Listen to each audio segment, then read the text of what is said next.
Hello, everybody. I'm a practicing therapist and a doctoral student of psychology. Today, I want to talk about when an avoidant feels guilty that they hurt you, how do they act? And we're going to organize it into two parts.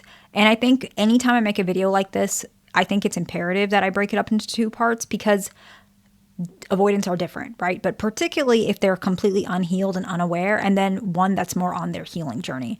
Because, I've had sessions with you guys, and some of you guys are with avoidants that are healing, and then some of you guys are with avoidants that think they're not doing anything wrong.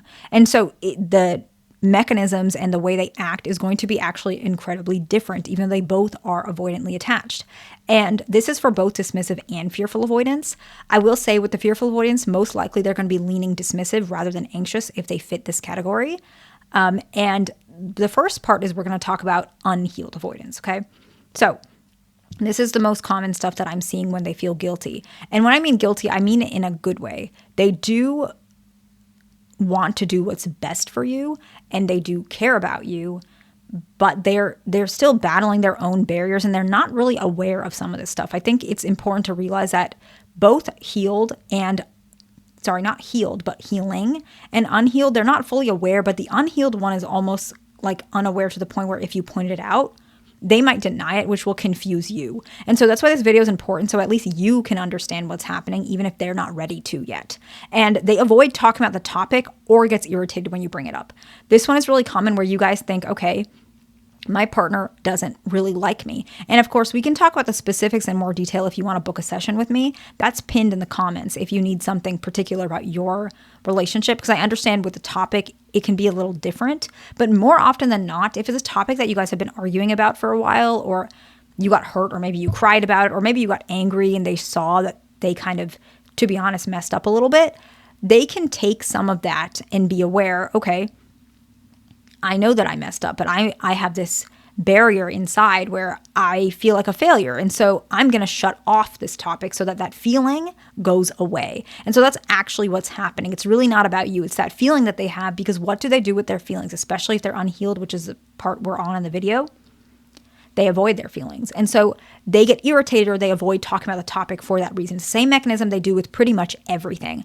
The next one is similar. It's a different technique, but it's the same reasoning. They actually downplay what really happened. I've had a lot of couples that I've worked with that do this so much, and the other person gets incredibly triggered. And I kind of don't blame them, because downplaying what really happened can really impact the partner of the avoidant in a very negative way. And the avoidant almost doesn't realize how much it's impacting that person.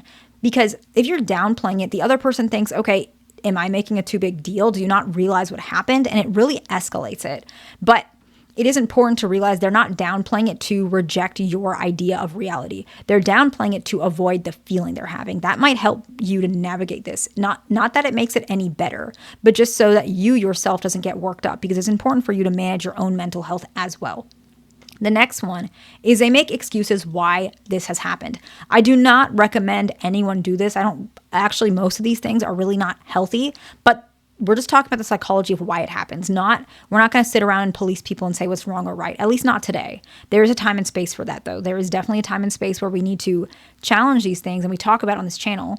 But more particularly today, we're just talking about why it happens. And if you are an avoidant and you kind of notice that you do this, I would really recommend you realize how much it's impacting your partner. Even talk about them. What do you want me to do about this? Is there a better way we can go about this? You can ask your partner what's a better way to approach it. Because when you make excuses about what happens, it makes your partner feel like you don't care, even though in actuality, you're making that excuse because you care.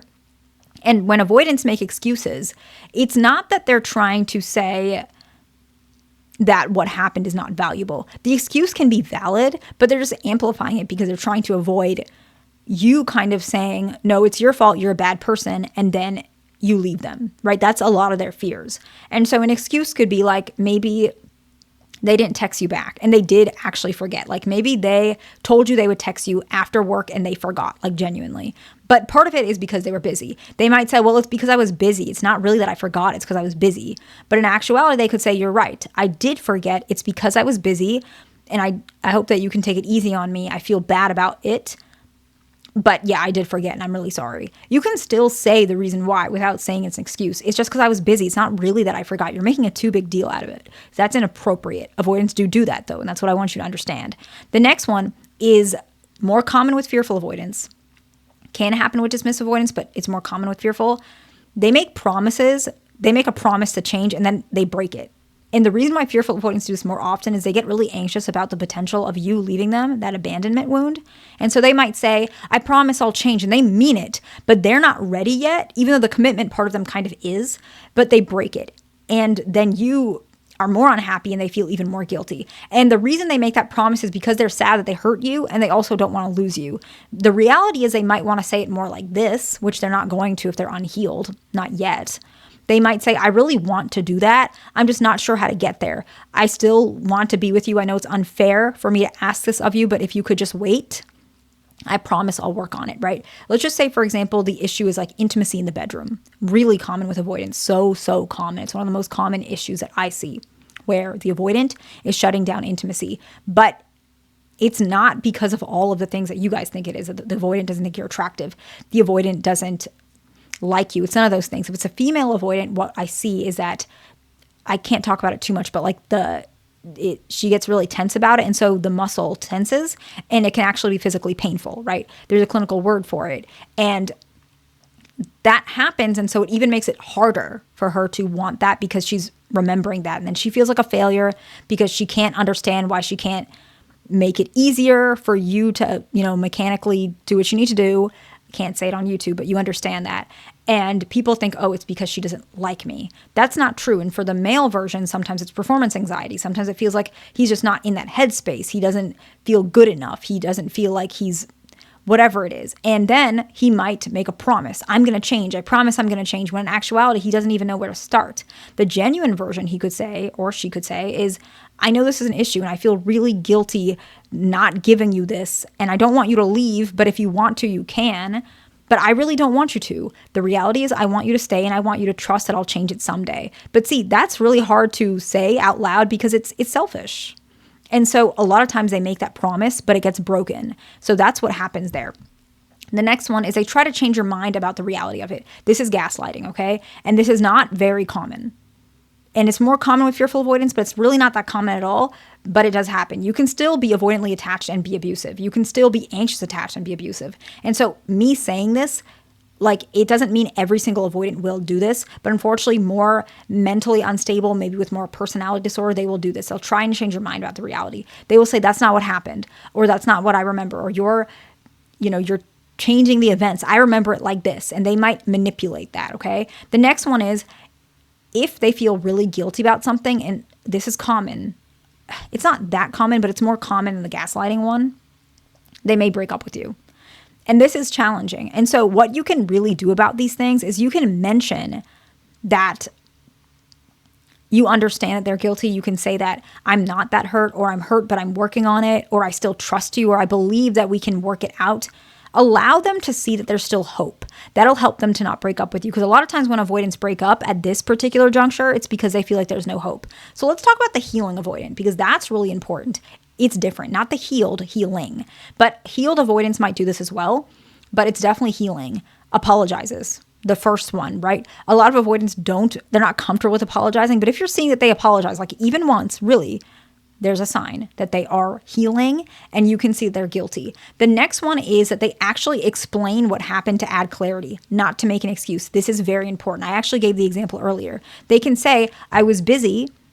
That's why I forgot to text you, but I did forget and I wish that I can do better next time. I just want you to be easy on me because I was busy. I hope that we can meet in the middle. I wish that I could have showed up, but yeah, it's because I was busy, but it's not an excuse. Showing up some sort of clarity, right? I was busy. It's true. I wasn't just forgetting you. I didn't mean to abandon you. I was truly busy, right? They're doing it to say, I want you to understand that I didn't forget you. The next one is they make effort to change that's visible. This is really important.